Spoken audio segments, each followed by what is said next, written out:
Our game today is from GeckoSoloYT. Let's see what they do. They play the move e4. Our opponent plays e5. What does GeckoSolo do next? Plays the move d4. This is the center game. It's not as good as you might think. You might see already that the evaluation bar on the left-hand side of the screen has gone down. It's actually in black's favor. Let's see if what black does here. They take, okay, and now white's queen is in the center of the board, and black plays the move knight to c6. What's gonna happen from white?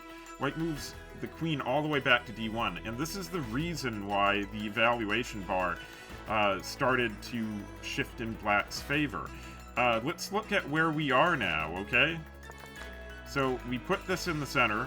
Really the only option here for black is to take. I mean, most likely they will take. Your queen's in the center now. They've developed a piece. And now you've undeveloped your queen. So now black is ahead in development. And now they're really ahead in development. After knight to f6, now they have two minor pieces developed. White doesn't have anything developed. In the opening, you really have to pay attention to out-developing your opponent when you are white. If you fall behind in development like that, that also means that your defenses aren't up, and their attackers are coming in. So this can lead you to a really bad situation where you might end up fighting for your life right out of the opening. You have to stay on top of your development. Alright, so white plays the move bishop to b5, attacking that knight on c6. How's black going to respond to that? There is a free pawn up for grabs, and it looks like white made that move in 1 second. You gotta spend time thinking about your moves. If you're blitzing out moves, that's gonna be the main reason why you cannot gain rating in Rapid, or just gain rating in general. We're not playing Blitz, we're playing Rapid. You have 10 minutes on the clock, you have to use your time. And since you didn't use your time, now you're just behind a pawn. Alright, equally quick, blitzing out, taking the knight on c6. What's black going to do? I imagine they're going to recapture one of their pawns. They are deciding to recapture with their d-pawn, which means that now the queens are touching. What is white going to do? White's playing the move bishop to e3, developing the bishop, but oh no, like I said, the queens are touching. Are we going to see a queen capture now? We are. So black takes advantage of the situation, captures the queen, says, you're not getting castling rights anymore. So white can no longer castle. On top of that, they're behind. Black can still castle. King safety is going to be a problem for white, so since you haven't castled, it means later on your king can get kicked around like a soccer ball. Not castling, not having your king be safe is the biggest reason why this evaluation bar has swung so drastically to black. It's saying that black is 3 points ahead, which is equivalent to a minor piece, you know? It's that big of a deal. Black plays the move b6. Weird move, but I think they're planning on getting the bishop out to a6. That would be my guess, trying to control this juicy diagonal here.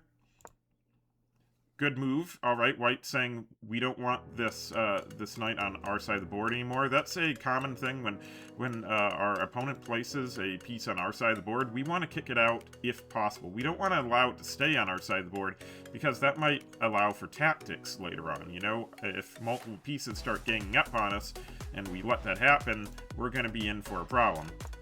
Alright, so they play bishop to c5. White should definitely take here. It's really the only option. So white takes the bishop on c5. Black should recapture with the knight now so that the knight isn't hanging. Instead they say, no, we want connect 3. We want to do a connect 3 with our pawns. We've heard connected pawns are really good, but connected pawns are really only good when they're protecting each other. This pawn chain here is not anything you want to see. And now there's a free knight on the board, and you see that that Stockfish is saying, oh my god, white is about to equalize. Not just equalize, about to be better. Let's see what white does here.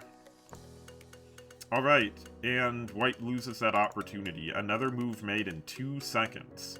I hate to be like drilling this in, but this is your main problem that I'm seeing. If you stop blitzing out moves and actually start thinking about your moves, I think your rating could go up by several hundred points. It's just you're blitzing out the moves when you don't have to, and you're missing these opportunities. Alright, so you missed an opportunity to just completely take over the game. And it's worse than that because of the fork that's about to happen. And now, I mean, it's all over if your opponent just plays moderately well. If they just go for peace trades and nothing special at all, there's absolutely nothing white can do in this situation here. Let's see what happens next. Getting the knight developed out of the way, also allowing you to take the enemy knight in your territory with your rook, which is a good strategy. I mean, it's the best you can do right now, so let's see what black's response is. Black decides to castle, which feels bad because white can't castle.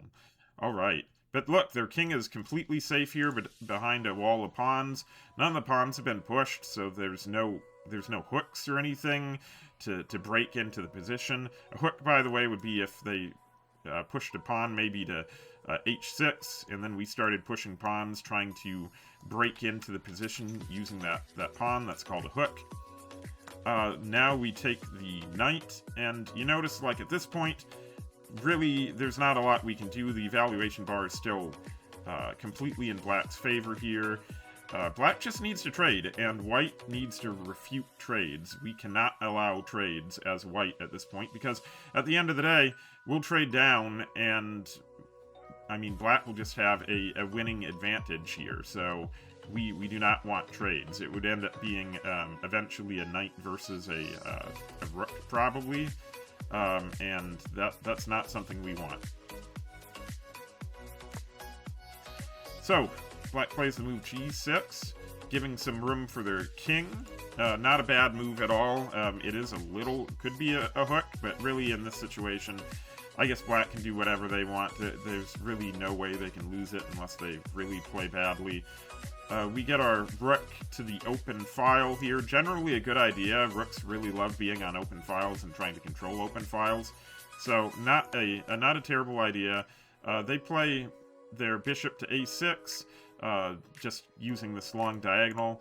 Now the only thing we don't want to do here is we don't want to put our king in front of our rook, because that's just going to promote a trade. They'll be able to swing a rook in, put us in check, and capture our rook, so we'll be able to force a trade. We don't want to do that, so we want to get our king someplace safe, preferably off the light squares, since our opponent controls the light squares with their bishop. We want to use the dark squares if we can.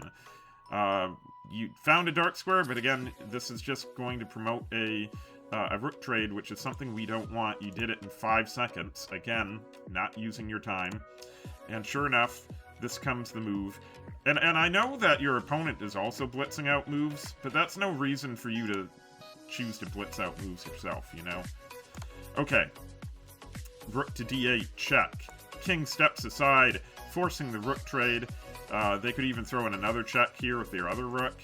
Okay, well, not exactly what I was thinking, but alright. King moves back to d2. Rook moves back to d8, maybe a second chance. Okay, rook f to e8. Just bringing the king away. Now we're seeing that rook trade that I was talking about. They forced a rook trade. It's even less pieces for us. They go in with their rook. Like I said earlier, if you can't castle your king, it's going to eventually end up getting kicked around like a soccer ball later on in the game, and that's exactly what we're seeing now. King's on the run. They start munching on pawns. Yeah, like you do under the situation. Black really can't do anything too wrong here. They could even probably sack a rook for the rook for one of those knights, and they'd still probably be okay, even with the tripled up pawns. Speaking of, they're moving their pawn forward. We see c4, we see h4. That pawn is still moving. White goes ahead and captures on c3, but now a2, I imagine, is going to get gobbled. Yes, a2 gets gobbled. Pushing that pawn. There's not really anything that white can do at this point.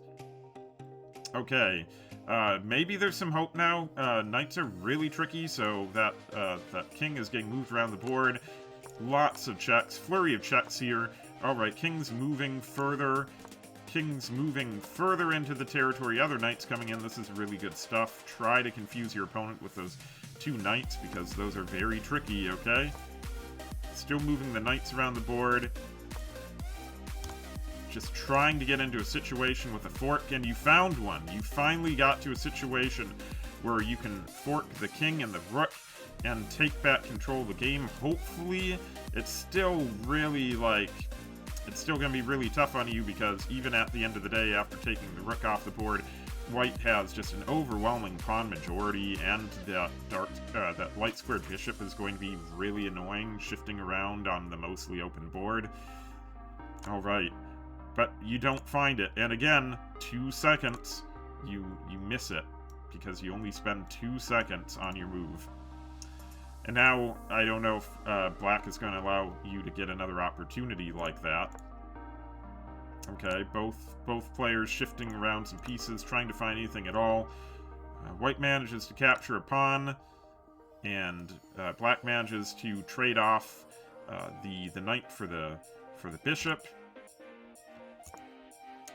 And this could be a dramatic reversal again.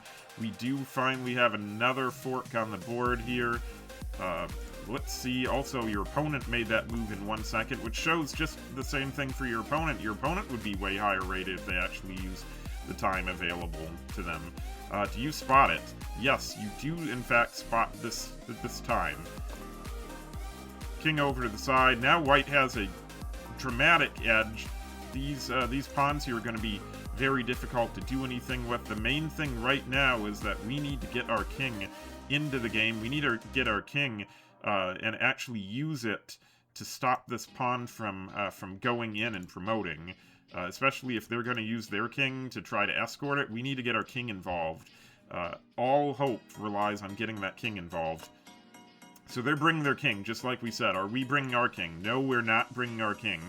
And that's a huge mistake in the endgame. In the endgame, when most of the pieces are off the board, our kings are really valuable pieces that can do quite a lot. And a lot of times, the person that activates their king first is going to end up winning that endgame. Alright, so now the king is just escorting the pawn all down the board. Our king is doing nothing to help this whatsoever. And at this point, it's all over.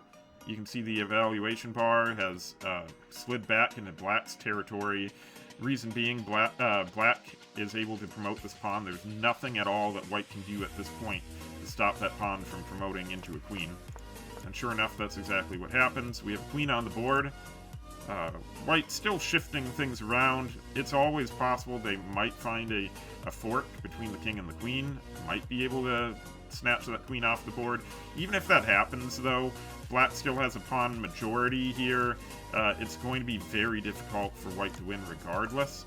And the fact is that they didn't need to, you didn't need to have any of this happen. You made life difficult on yourself by not taking the chances when you had them. Alright. Unfortunately, that does it for, I think, white's chances of winning here. You can push some pawns. Maybe now start looking for trying to stalemate, because that's really the only thing you have here. They could definitely get into a stalemating situation. But for right now, yeah, there's not really anything to worry about. White could even give up the queen here and just put in and get a new queen on the c-file. Doesn't matter. It's all winning. All winning for black here. And that's going to do it. Okay. So looking back at the game, again, the biggest thing that you need to do is time management. Your time management was absolutely horrible. That's really the only thing. You need to use your time wisely. You should be spending at least 3 minutes. If it's a 10-minute game, you need to be spending at least 3 minutes in the first 10 to 15 moves. At least. I'd say maybe even with you, go up to 4 minutes, because everything has a ripple effect from the opening. If you goof up in the opening and you miss out on a free piece, or you lose a piece, you're just making the rest of the game so much harder on yourself, or impossible on yourself, honestly. So spend your time wisely. Okay, that's going to do it for today's video. If you liked the video, please like, comment, and subscribe. If you have a game you would like me to review, please send that to me in the comments. Link it to me. I'd be happy to help you out in a future video. Alright, thanks so much. I'll see you in the next one. Bye-bye!